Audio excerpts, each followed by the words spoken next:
Alors pour ce nouvel épisode, j'avais très envie de recevoir la médecin préférée des Français, mais si ce n'était que ça, à la fois entrepreneuse, sportive, autrice, femme de télé et de terrain, par son sourire communicatif, elle irradie notre quotidien. C'est simple en fait, Marine L'Orphelin ne nous veut que du bien. Oh, Bonjour, c'est trop Marie. joli. Mais c'est vrai, t'es un peu notre Merci, docteur Valérie. Queen à nous, quoi. Ah, c'est trop gentil, merci, ça fait trop plaisir d'être Et- accueillie comme ça. Je suis trop heureuse de te recevoir. Clairement, t'as vécu plusieurs vies en une. Et je pense qu'on a pas mal de points en commun de ce point de vue-là. Ah bah oui, j'allais dire toi aussi. Je vais rentrer dans le vif du sujet direct. Si je te parle de surmenage, burn-out, ça dit quoi chez toi? Oula, ça me replonge il y a quelques années, pendant la période du Covid, qui, je pense, a été la période la plus difficile à vivre dans ma jeune vie. Et moi, à ce moment-là, je me sentais plutôt bien dans ma vie. Alors oui, un peu surmenée par un emploi du temps surchargé, en fait. Mais t'avais exactement le même à l'époque, parce que je me disais, je vais être comme elle. Je vais être comme Laurie, je vais faire autant de trucs. Sérieux? Ouais, carrément. C'est ça que tu te disais? Ah bah oui, mais moi, t'es mon modèle depuis le début. Hein. Oh, waouh. Ok. Excusez-moi. Mais non, mais ça, tu me l'as jamais dit. Ah bah écoute, je te le dis. Oh. Bah oui, mais t'es hyper inspirante, et justement, je trouvais ça remarquable, ta capacité à être performante à tous les niveaux, quoi, garder toujours le sourire, être toujours aussi solaire, dynamique, réussir ce que t'entreprends. Bon, bref, c'était un petit aparté, mais voilà, pour dire qu'en tout cas, À cette période, tu te mettais beaucoup la j'avais une pression vie du coup, chargée. pour J'avais être suffisamment au top pour toi, quoi. C'est ça un peu? En fait, ouais, à ce moment-là, j'étais donc dans mon internat de médecine générale.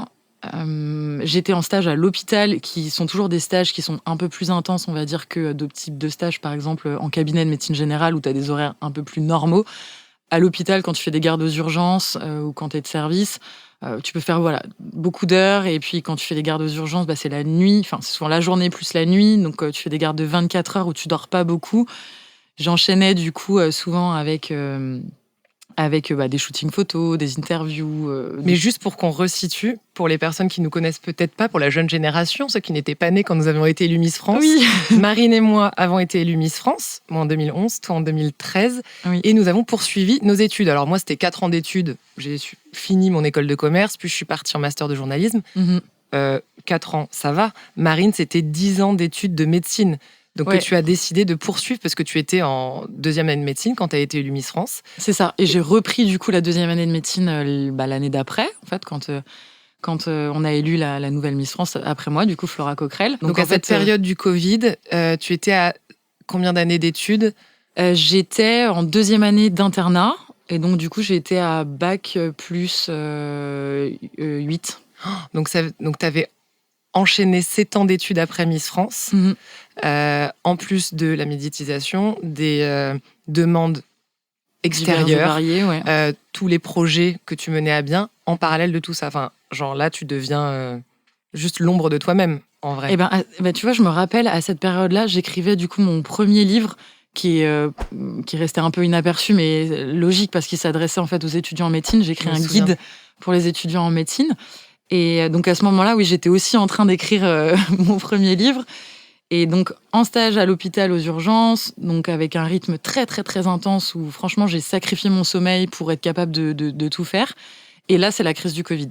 Et en fait, on va dire, ce qui me maintenait à flot, c'était le bonheur de partager des moments avec et mon chéri de l'époque, et ma famille et mes amis. Et à ce moment-là, en fait, on nous enlève tout ça, quoi. On nous enlève notre vie sociale. Moi, on m'enlève en fait mon chéri, parce que on s'était pas vu depuis 3 mois. Et je me rappelle très bien, le jour du Covid, c'était le jour du 16 mars, et c'est le jour de mon anniversaire. J'étais de garde aux urgences. J'apprends du coup que on est confiné. Et donc, j'ai au téléphone mon compagnon de l'époque, qui devait monter dans l'avion 3 jours plus tard pour venir me rejoindre. On s'était pas vu depuis 3 mois. Et il me dit, je fais quoi? Est-ce que je prends l'avion ou pas? Qui habitait en Nouvelle-Calédonie, donc à l'autre bout de la planète. Et ça faisait déjà plusieurs années qu'on était en couple à distance. Donc c'était déjà pas facile à vivre au quotidien, d'être à distance. C'est beaucoup de sacrifices et beaucoup d'engagement émotionnel, voilà. Et là, on s'était pas vu depuis longtemps. Il me dit, je fais quoi? Je lui dis, ne monte pas dans l'avion. parce que t'as ton travail, t'as ta vie là-bas. En fait, tu peux pas non plus tout Il allait être sacrifier. bloqué. Il allait être bloqué. Et je lui dis... Et en fait, à ce moment-là, personne ne se rendait compte de ce qui allait se passer. Donc moi, je lui dis, bon, au pire, c'est une question d'1 mois. On n'est plus à 1 mois près, on va tenir. Et sauf qu'en fait, moi, c'est un peu le début de la descente aux enfers parce que on se voit pas pendant 7 mois. En fait, si on se revoit au mois d'août. Et enfin, rien d'en parler, j'ai envie de pleurer, mais... T'as le droit, hein. Ouais. J'ai les mouchoirs. Ok. Et ton équilibre émotionnel, il a été complètement mis à rude épreuve, quoi. Et en fait, à ce moment-là, le seul truc qui me tenait un peu à flot, il est plus là. Et puis, on peut pas trop partager des moments ensemble avec les amis à Paris, tout est fermé. Je vais pas trop voir ma famille, parce que moi, je suis au contact en fait, des gens qui sont atteints du Covid, et donc j'ai trop peur en plus de leur transmettre. Et t'es obligée d'être la meilleure des élèves à ce moment-là. Ouais, on nous demande d'être au top, mais c'est normal. Hein. On nous demande de faire notre mieux pour tenir les services, pour remplir les gardes, tout ça. Donc je le fais, mais c'est vraiment ce sentiment de solitude. Alors que, j'imagine que ça va te parler, mais alors qu'on est très suivi, très connecté, très visible. Et à ce moment-là, j'ai l'impression d'être vraiment seule, quoi. Cet amour virtuel, il remplace pas le véritable amour d'une famille, d'un amoureux. Exactement. D'amis. Et en plus, je trouve ça dur de se plaindre, en fait. Genre, je peux pas en parler, en fait, de ma tristesse, de ma détresse. Je peux pas en parler parce qu'il y a des gens qui sont touchés par la maladie, qui meurent et tout. Et tu peux pas te plaindre, alors que nous, de l'extérieur, on a une vie qui est parfaite, on n'a pas à se plaindre. De l'extérieur, mais sauf que, en fait, nos messages, et on a des messages assez connectés, c'est on essaie de transmettre l'envie d'aller bien. On essaie de transmettre des messages pour que les gens aillent bien, positifs. Et donc, paradoxalement à ça, c'est comme si on n'avait pas le droit d'aller bien, et donc, fatalement, on ne s'autorise pas à se dire que ça va pas top, quoi. C'est cette espèce de... D'accepter nos failles, nos faiblesses et nos moments de moins bien. Et encore plus quand t'es médecin, j'imagine. Tu vois, t'as pas le droit de baisser la tête, c'est ça un peu ? Ouais, c'est ça. Et du coup, de fait, je tiens le coup parce qu'il faut, en fait. Et puis notre engagement aussi, notre métier, c'est aussi de s'engager pour les autres. Et à ce moment-là, on l'a bien senti, tu vois, qu'on avait besoin de nous. Et c'était pour le coup plutôt gratifiant de se sentir utile, d'avoir un métier utile. Et en fait, je me suis pas rendu compte, quand j'étais en train de vivre cette période, que en fait, petit à petit, psychologiquement, je commençais vraiment à sombrer, quoi. En fait, je faisais des crises d'angoisse. Alors, j'ai toujours fait des crises d'angoisse, mais là, j'en faisais de plus en plus. Je pleurais tout le temps, donc je commençais à être légèrement dépressive, quoi. Je rentrais vraiment dans le syndrome dépressif. Je faisais du sport à outrance. J'allais courir tout le temps parce que c'était ton défouloir. C'était mon défouloir, mais en fait, du coup, à outrance. Donc, en plus, j'avais perdu du poids et tout. J'étais vraiment... j'étais maigre. Et en plus, cette période, elle a laissé beaucoup de cicatrices dans mon couple, et ça a un des facteurs qui a fait qu'en plus, on s'est séparés. Donc c'est un peu le moment où j'ai pris conscience de mes fragilités, mes failles, même si j'avais déjà un peu pris conscience avant, parce que je faisais déjà des petites crises d'angoisse, donc je savais que j'étais susceptible de souffrir psychologiquement, mais à ce moment-là, c'était vraiment très très dur. Quelles ont été les leçons que tu as tirées de cette période-là ? Qu'en fait, on a tous le droit de pas aller bien à un moment, et on ne peut pas comparer les causes de souffrance. On a le droit de pas aller bien pour des petites choses qui peuvent paraître des détails pour d'autres personnes, ou vis-à-vis, au contraire, de traumatismes énormes. En fait, chacun a son seuil de tolérance et sa sensibilité qui fait qu'on va être plus affecté par certaines choses qui nous arrivent dans notre vie. Et voilà, moi, à ce moment-là, donc, j'ai appris ça. Je pense que j'ai appris aussi, du coup, d'accepter justement ces failles. Cette vulnérabilité. D'accepter que elle fait partie de moi, de l'accepter totalement, du coup d'en parler, de libérer la parole sur le sujet, et d'en parler à ta communauté, d'en parler à d'autres médecins. Initialement, d'en parler à ma communauté, et après d'en parler à d'autres médecins, à des amis, un peu à la famille, et encore pas trop, parce que c'est difficile, je trouve, d'aborder des sujets plus en famille. Et c'est plutôt les amis, les amis, ma manager, tu vois, avec qui je travaille. Marion, qu'on embrasse. Oui. Et donc j'ai réalisé que j'ai aussi réalisé que c'est pas grave, en fait, et qu'il faut justement vite ouvrir les yeux sur ce qui se passe en nous pour justement faire ce qu'il faut pour aller mieux. Et ouais, je pense que c'est ce que tu as vécu aussi un peu, c'est d'accepter quand même les petits coups qu'on se prend et de se dire ok, bon, je les ai vus, maintenant il faut que j'analyse et que j'arrive à rebondir. Et ça peut, et tu peux faire de ces faiblesses une force. Parce qu'il y a cette peur de décevoir, aussi cette pression extérieure où on se dit j'ai pas le droit de flancher. Est-ce que tu crois que c'est notre passif de Miss France qui nous a formaté à ça? Moi, je crois que j'ai toujours été un peu comme ça. Je sais pas si toi aussi, mais moi, j'ai toujours été perfectionniste. J'ai toujours voulu donner le meilleur de moi-même, montrer le meilleur de moi-même, être exemplaire. On est toutes les deux aînées de notre fratrie. On porte un peu. Et en fait, et c'est ancré, c'est quelque chose de... Même je pense que nos parents n'ont pas conscientisé cela, mais en fait, on est un peu un exemple aussi pour nos frères et C'est le sœurs. syndrome de la bonne élève. Voilà, syndrome de la bonne élève, exactement. Moi, j'ai toujours été comme ça. J'ai été très bonne élève, j'étais la première de la classe. En sport, j'étais au top, je faisais des performances. Très jeune, hein. J'ai des frissons quand tu me dis ça, j'ai l'impression que tu es mon miroir, tu es Bah mon ouais, non, mais double. complètement. C'est abusé. Bah, c'est pour ça qu'on s'entend si bien et qu'on se rapproche sur ces sujets-là. Et on dit d'ailleurs que les personnes les plus sujettes au burn-out sont les personnes perfectionnistes, passionnées, les plus passionnées, qui ont tendance à vouloir se surpasser au quotidien et qui se considèrent comme des personnes plutôt solides face au stress, à l'anxiété. Or, patatras, genre, en fait, on est ça, mais ça ne nous a pas empêchés de flancher. Ouais, t'as complètement raison. Déjà, oui, effectivement, sur les profils de personnes qui sont les plus susceptibles de rentrer dans un burn-out. C'est quoi un burn-out? C'est justement un état de souffrance psychologique qui est associé à une surcharge, un surmenage lié au travail.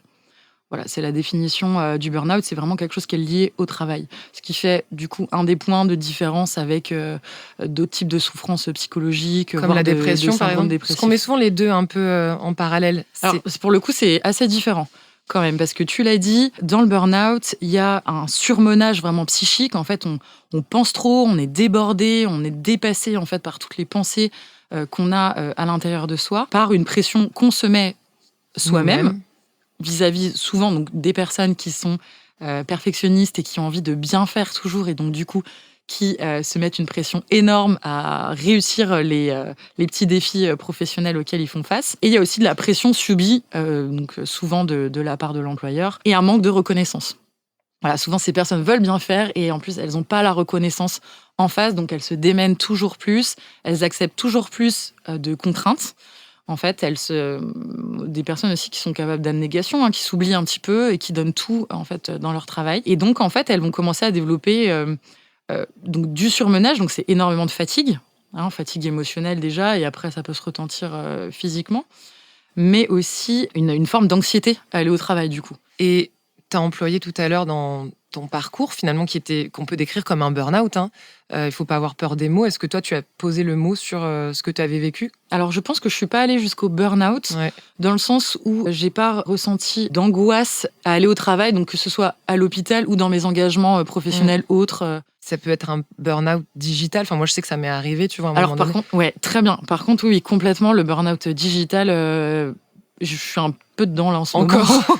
J'ai des phases de burn-out digital. Je pense que ça sera certainement une notion qui arrivera prochainement dans les manuels de psychiatrie. On parlera beaucoup de la conséquence. Enfin, on en parle déjà beaucoup de la conséquence des écrans, des réseaux sociaux sur notre état psychologique. Et je pense que ça deviendra un syndrome. Aujourd'hui, ça allait pas dans les manuels de médecine. Ouais, ça viendra. Le burn-out peut amener à la dépression? Oui, ça peut amener petit à petit à la dépression.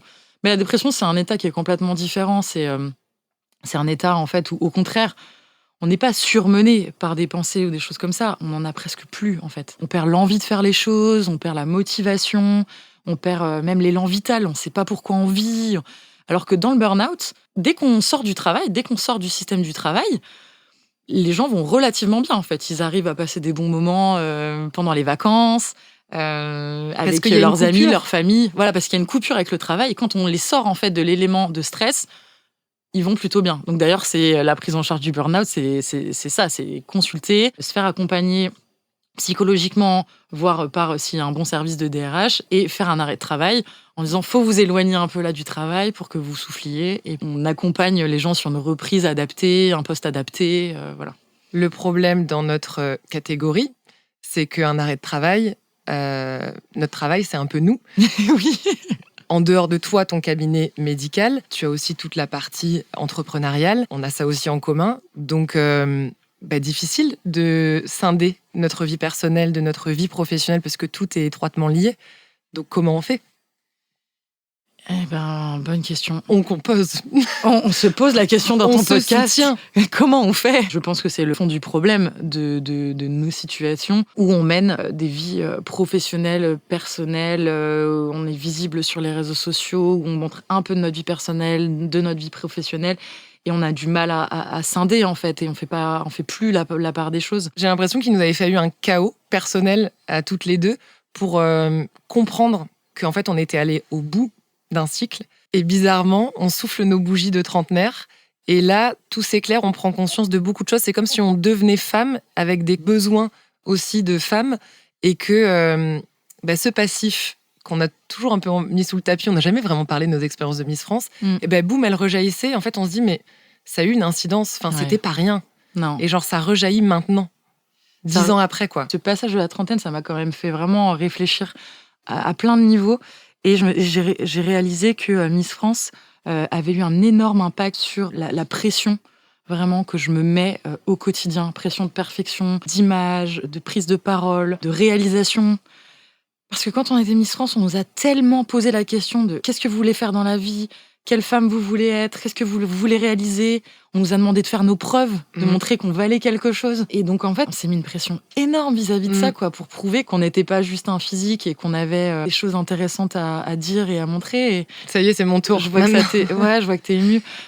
Mais en fait, c'est comme si... On s'est mis tellement de pression, en fait. Mais on se les a mis... Toute seule. Nous-mêmes. Mais en même temps, Mais on nous l'a mis aussi un peu, quand même. On a 18 ans, on nous pose une couronne sur la tête et à ce moment-là, on nous demande d'être une femme alors qu'on sait même pas qui on est. Genre, on vit encore chez nos parents. On nous demande de dire des choses intelligentes, pertinentes, d'être drôle, d'être engagé. Ouais, c'est comme si on nous demandait d'avoir 10 ans d'ancienneté, d'avoir 30 ans à 19 ans. Et donc, tu m'étonnes qu'on vit une crise de la trentaine. Enfin, moi, je le conscientise comme ça, tu vois. Mais on a travaillé en plus, même si les gens ne le réalisent pas toujours, mais on a travaillé... d'arrache-pied. Comme des malades, on a eu des horaires de dingue. Combien de fois t'as refusé des week-ends avec tes amis parce que t'étais sur un contrat d'ambassadrice pour une marque, t'étais en déplacement? Pendant 10 ans, j'ai esquivé les moments perso pour privilégier les pros, pour prouver qui, à quoi. Exactement. Tu vois, je me pose la question maintenant. Et moi, de l'extérieur, je trouvais que c'était génial ce que tu faisais. Je trouvais que c'était ça, la réussite. Et finalement, tu vois, on en arrive au même point toutes les deux, c'est de se dire, oui, on a appris énormément, on a grandi, on s'est construite, on peut le dire. On s'est construite. Aujourd'hui, on a des bases qui sont solides toutes les deux. Mais en même temps, on s'est oublié, quoi. On s'est oublié dans l'histoire et on a... Mais on est en train de se retrouver maintenant aussi, personnellement. On a perdu un peu de moments, quoi, un peu de temps avec les autres. Mais c'est fou comme on est synchronisés. Et tu vois, quand tu me dis que je pouvais être une sorte de modèle, je ressens une sorte de culpabilité en me disant, mais mince, du coup, j'ai porté à croire. Au moment où j'étais en plein dans ma full activité, j'étais convaincue que j'étais dans le bon chemin, tu vois. Mais maintenant que tu me dis ça, je me dis, waouh, j'espère que en fait, je t'ai pas fait t'épuiser toi après coup, tu vois. Enfin, tu vois ce que je veux dire, c'est un peu schizophrénique ce que je suis en train de raconter. Je sais pas si vous comprenez quelque chose, mais c'est l'émotion qui parle aussi. Je me dis mince.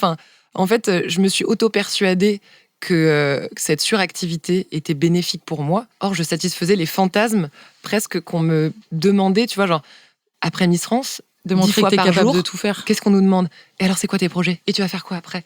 Et c'est quoi ? Tu captes ou pas ça ? Ouais, c'est vrai. Donc du coup, c'est comme si je ressentais une culpabilité que tu me dises que j'ai été ton modèle. Je me dis, j'espère que c'est pas à cause de moi que tu t'es épuisée aussi, tu vois. Non, pas du tout. Pas du tout, vraiment. Enlève-toi cette idée de la tête. Moi, j'avais besoin d'un modèle aussi, quand même, d'une ancienne Miss France à laquelle m'identifier. Tu vois, une fille qui porte les mêmes valeurs, sportive, entreprenante, hyper dynamique et capable de tout faire. Moi, j'avais besoin de ça. Je pense qu'aussi, j'avais besoin de satisfaire mon syndrome de l'imposteur et de me prouver que j'étais capable aussi de me réaliser dans des domaines qui, à la base, ne sont pas les miens et que j'étais capable d'apprendre et de créer des projets concrets. tout en gardant cette ligne qui te constituait. Enfin, la femme médecin, tu vois, il y avait aussi cette pression d'aller au bout de ses études, Ouais. mais en même temps de garder le cap. Ça t'a permis de garder le cap, j'ai l'impression. Ça a été ta boussole toujours. Ouais, franchement, ça m'a permis de garder le cap, effectivement, de savoir à peu près où j'allais, en tout cas de ne pas me laisser happer par les paillettes ou, tu vois, je sais pas, mais des postes à la télé qui finalement, en fait, ne m'ont jamais fait envie. Mais parce qu'on dit que c'est bien, qu'il faut, il faut faire de la télé, j'aurais pu, tu vois. Et finalement, non, j'ai gardé justement cet ancrage avec la marine que j'étais avant, en fait. Je me suis dit, si tu avais choisi les études de médecine avant d'être Miss France, il faut que tu t'ailles au bout parce que c'est certainement un métier qui te correspond et qui correspond à la personne que tu es à l'intérieur et pas l'image que tu veux donner. Et je pense que ça nous rassure aussi dans notre syndrome de l'imposteur, que je ressens aussi, fort. C'est comme si on estampillait le fait que, ok, on n'est pas juste Miss France. Parce que c'est fou en soi, on se dit qu'une année de notre vie peut nous résumer tout au long de celle-ci, alors que Miss France c'était 1 an, t'as fait 10 ans d'études de médecine. Genre pourquoi, tu vois, on nous colle cette étiquette alors qu'avant on était quelqu'un et on continue de l'être. C'est comme une année de césure finalement, mais on nous cantonne sans arrêt à ça. Donc est-ce que c'est pas ces études aussi, cette base-là qu'on a voulu se donner, ces études qu'on a voulu terminer, c'est pas aussi pour se rassurer nous-mêmes? Oui, parce qu'on est dans un pays où en fait la reconnaissance passe beaucoup par les diplômes, contrairement à d'autres pays, notamment anglo-saxons. Tout se fait sur l'expérience et voilà, la motivation, les capacités que tu développes et d'autres capacités, pas juste les capacités intellectuelles et universitaires, je dirais. Donc oui, on a aussi en France, on nous demande un petit peu de prouver, quoi. Il nous faut le papier, il nous faut le cursus ouf, hein. pour montrer que tu as fait quelque chose et que tu es allé au bout d'un cursus universitaire. T'en es où dans ce syndrome de l'imposteur? Ça va beaucoup mieux. Ah Ouais, ça va beaucoup mieux. Franchement, je commence à vraiment me sentir bien, à moins douter de moi-même.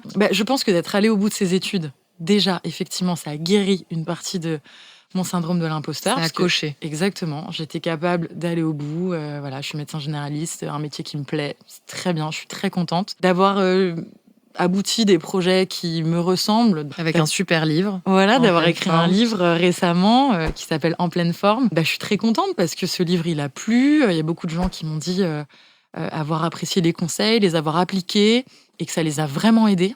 Donc là, je me dis, c'est chouette, en fait. Je fais mon boulot d'une manière un petit peu différente en m'adressant au grand public avec un livre. Si je peux aider quelques personnes à se sentir mieux, que ce soit physiquement ou psychologiquement, parce qu'en fait, dans mon livre, je parle de la santé physique et de la santé mentale et du lien justement entre le corps et l'esprit. Voilà, j'ai réussi ma petite mission, c'est déjà ça. Il faut le dire, tu minimises. On a toujours tendance à minimiser nos super actions. Ouais, c'est vrai. C'est vrai. Donc tu vois, il y a encore une partie du syndrome de l'imposteur. Ouais, la minimisation. Il faut être fier mais je peux que me connecter à ce syndrome-là parce que on amoindrit tout. On a l'impression que c'est pas super génial et qu'on fera encore mieux après. Félicitons-nous. Tu vois, apportons-nous aussi un peu d'amour. Complètement. Et puis, je crois qu'il faut arrêter de penser que le bonheur vient de la réussite professionnelle et du regard des autres et le fait que les autres t'admirent ou te voient comme un modèle. Je pense que le bonheur, il repose avant tout sur un équilibre. Oui, je pense qu'on a besoin, toi comme moi, je pense qu'on est des femmes qui avons besoin d'être indépendantes, accomplies. Donc, on a besoin d'avoir notre travail, une réussite, on va dire, professionnelle, peut-être de laisser notre petite trace, d'impacter un peu les autres, comme tu le disais au début du podcast, impacter positivement les autres, c'est leur faire passer des messages, essayer de les accompagner. Et en même temps, on a besoin aussi aujourd'hui de prendre du temps pour nous, d'être bien aussi avec nous-mêmes, quoi, dans notre vie personnelle, de revivre des petits bonheurs du quotidien. Voilà. Dans la simplicité. Exactement. Et l'authenticité. C'est quoi ton rapport justement au bonheur aujourd'hui? Moi, le bonheur aujourd'hui, justement, je suis en train de chercher. Alors, je suis heureuse, mais de chercher encore cet équilibre. Chercher vraiment ce bonheur. Et moi, aujourd'hui, il me manque un peu de nature. Et je veux me reconnecter absolument avec la nature. D'océan, de forêt. Ouais, il me faut de la nature dans mon quotidien. Je l'ai eu en Nouvelle-Calédonie, ça m'a fait énormément de bien. Oui, parce que tu es partie vivre en Nouvelle-Calédonie pendant combien de temps? Pendant 1 an et demi. Waouh. Ouais, j'ai rejoint donc mon ex-compagnon à l'époque en Nouvelle-Calédonie. C'était un changement de vie radical, mais c'est vrai qu'à ce moment-là, après, c'était justement après le Covid, hein, donc T'avais après besoin cette de ça. crise, ça m'a fait énormément de bien de déconnecter un peu des réseaux, parce que j'étais sur un fuseau horaire complètement différent, de me reconnecter à la nature. Voilà, j'ai fait Aux beaucoup de éléments. sport. C'était franchement génial. Bon, bah voilà, la vie a fait que on s'est séparés, je suis revenue. C'est très bien, c'était une décision mûrie, réfléchie, et je regrette pas cette décision, mutuelle d'ailleurs. Mais par contre, il manque la nature. J'y ai goûté en Nouvelle-Calédonie, je l'ai plus ici, en tout cas quand je suis sur Paris. Donc là, il faut que je retrouve un équilibre. Je me trouve un petit cocon aussi ailleurs, plus connecté à la nature. Mais je te rassure, c'est Frédéric Lopez qui me disait ça justement, le bonheur est impermanent.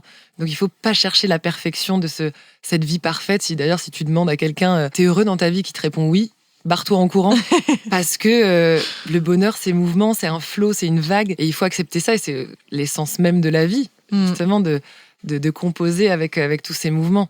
Et je pense que je suis plus consciente, tu vois, du coup, aujourd'hui, de justement mon seuil de tolérance. Et peut-être que, bah oui, à 30 ans, maintenant, j'ai plus envie dans la balance, j'ai envie de prioriser un peu plus ces petits bonheurs simples et un peu moins, quand même, de travail et de pression. Non, mais en fait, on va pas passer toute notre vie à taffer non plus, ça serait quand même dommage. Non, mais je crois qu'il faut qu'on passe par une période encore une fois, un peu de chaos émotionnel pour se rendre compte de ces petites choses qui sont si précieuses, en fait. Juste de l'eau, une petite session de kite, une balade en forêt, en montagne, ça a un pouvoir fois 1000, tu vois, de nous recharger, de nous nettoyer. Mm. Et je crois que c'est ce qu'on a compris. Et se donner aussi un peu d'amour à soi. T'en es où là-dedans? Je pense que j'aimerais faire une thérapie, vraiment, pour justement analyser encore plus, on va dire, plus profondément tout ce que j'ai vécu, enfin ce qu'on a vécu avec Miss France, les années d'après, mon couple à distance, ma séparation. Comprendre. Ouais, enfin, alors je pense que j'ai compris beaucoup de choses, mais pas tout, hein. On n'a pas la science infuse, et je suis pas psychologue, hein, je suis médecin, j'ai pour le coup une sensibilité à cette santé mentale, mais j'ai pas toutes les clés non plus. Donc j'aimerais faire une thérapie pour comprendre encore mieux et pour vraiment, vraiment faire la paix avec moi-même. Parce que je m'en veux sur certaines petites choses. Parce que comme tout le monde, on n'est pas parfait, on fait des erreurs. Et voilà, je crois qu'il faut du coup apprendre à se pardonner et pour s'aimer complètement et avoir, se sentir vraiment bien avec soi-même. Moi, je pense que, en fait, aujourd'hui, je me sens bien, surtout quand j'ai l'amour des autres.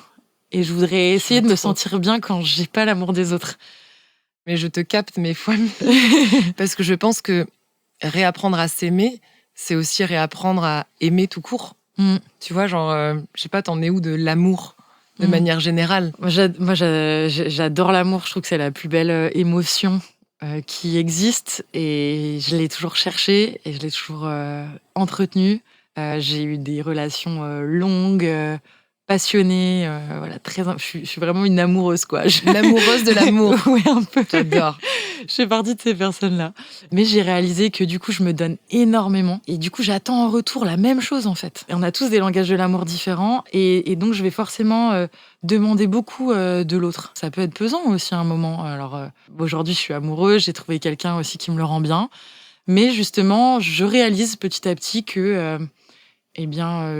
faut que je m'aime plus moi, que j'attende pas forcément toujours l'amour de l'autre et que je sois plus confiante dans ma relation aussi, quoi. En fait, j'ai besoin souvent d'être rassurée. Et je pense que ça vient peut-être de plein de petites choses qui sont passées dans la vie, mais Il se passe plein de choses. Enfin, c'est comme si on tirait un peu, parce que je me mets dans le panier, les leçons du passé pour composer avec ce qui va se passer dans les prochaines années à venir, de Ouais. notre nouvelle trentaine, tu vois. 30 ans, c'est pas rien. Mm. Enfin, tu parlais de thérapie, c'est hyper fort. Je scinde parce que c'est vrai qu'il y a ce dédoublement un peu de personnalité. La femme, Marine, la femme médecin, on se dit, fatalement, de manière automatique, on peut se dire, tiens, les médecins, genre, tout va bien dans sa vie.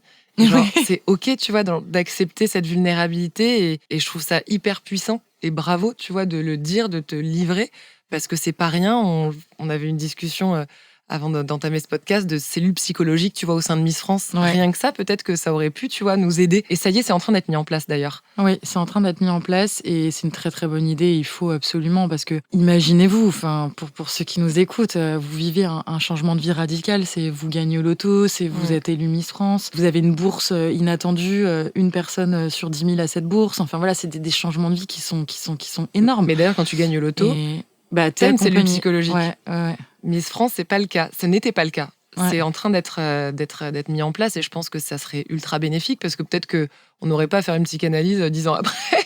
Ouais, moi je pense qu'on aurait peut-être mieux vécu effectivement cette période. On peut pas savoir. On aurait été peut-être accompagné, quelqu'un à qui parler. On parlait entre nous, mais c'est vrai que quand t'as 20 ans, t'as pas la maturité, t'as pas les mêmes discussions T'as pas que le même celles qu'on a aujourd'hui. Donc ça aurait été bien d'avoir effectivement le regard d'un adulte, de quelqu'un de mature et en plus dont c'est le métier, de comprendre tout ce qui se passe dans la tête pour essayer que ça se passe un petit peu mieux. Même sur le moment, on l'a plutôt bien vécu. Et après, on se rend compte des conséquences. Mais ouais, c'est comme si on était en train de tricoter, tu vois, de détricoter la chaussette et on arrive à la base de la base en se disant, ok, en fait, tout ça, ça a laissé quand même un peu de traces. On va essayer de retricoter la chaussette, mais dans le bon sens, avec les bonnes couleurs, les bons curseurs mis aux bons endroits. Non, mais c'est hyper inspirant tout ce que tu racontes, l'amour de soi pour mieux donner. Et toi, t'en es où justement? Non, moi, tu sais, et c'est à la femme médecin que je vais m'adresser encore. Non, c'est à mon amie que je vais m'adresser, mais il y a aussi un petit peu de médical là-dedans. Je crois vraiment que cette blessure au genou, elle est arrivée à un moment clé de ma vie. Ça m'a fait flancher, à plus d'un titre, physiquement, émotionnellement. Et qu'au même moment où je réapprenais à marcher, je réapprenais du coup à me donner de l'amour, à m'aimer. Et donc, je pense que j'ai réappris à aimer différemment de tout ce que j'avais pu connaître auparavant, parce que comme toi, j'étais un peu une dépendante affective en fait, l'amour des autres me remplissait, mais moi, je savais pas me donner de l'amour. Ouais. Et j'ai l'impression que c'est ce que tu me décris aussi. Donc, apprendre à s'aimer pour apprendre à réaimer, je crois que c'est la base et c'est essentiel et c'est important de le dire. On nous apprend pas ça à l'école, à nous aimer. Ouais, t'as fait ce qu'il fallait. Voilà, t'as pris du temps, tu t'es écouté et en fait, à un moment, oui, il y a eu ce déclencheur de la blessure où là, t'es pas bien psychologiquement, en plus tu te prends un coup physiquement, t'es plus capable physiquement de faire en plus ce qui te fait du bien et d'être active. T'as connu des douleurs physiques en lien avec tes émotions? Moi, ça fait 1 an que je suis blessée constamment. Et je me suis fracturé la cheville. Enfin, en fait, j'ai eu une entorse, mais très grave à la cheville. J'avais pas de fracture, mais j'ai eu une entorse très grave à la cheville l'année dernière, au moment où en fait ça commençait à être difficile dans mon couple, où on commençait à se poser des questions et je commençais à m'inquiéter. Tu fais le lien entre les deux? Je me fais une énorme entorse. J'ai une amie à ce moment-là qui est hypnothérapeute et qui me dit quand même, tu trouves pas qu'il y a un petit lien justement entre tout ce qui se passe là? T'y crois à ça? Et ouais, j'y crois énormément. J'y crois énormément. C'est vraiment le sujet de mon livre, hein, comme je disais, c'est le lien entre le corps et l'esprit. Et je pense qu'à ce moment-là, je me suis poussée, j'ai poussé mes limites physiques parce que justement, je voulais tenir en fait. C'était mon moyen d'évacuer tout ce stress en fait lié à ma vie personnelle. Et je voulais me prouver que je pouvais tenir le cap. Et donc, hop, je me fais cette grosse entorse. J'ai beaucoup de mal à m'en remettre. Et puis, j'enchaîne, en fait. J'ai enchaîné, quoi. J'ai eu un problème au genou après. Là, j'ai un problème à la hanche.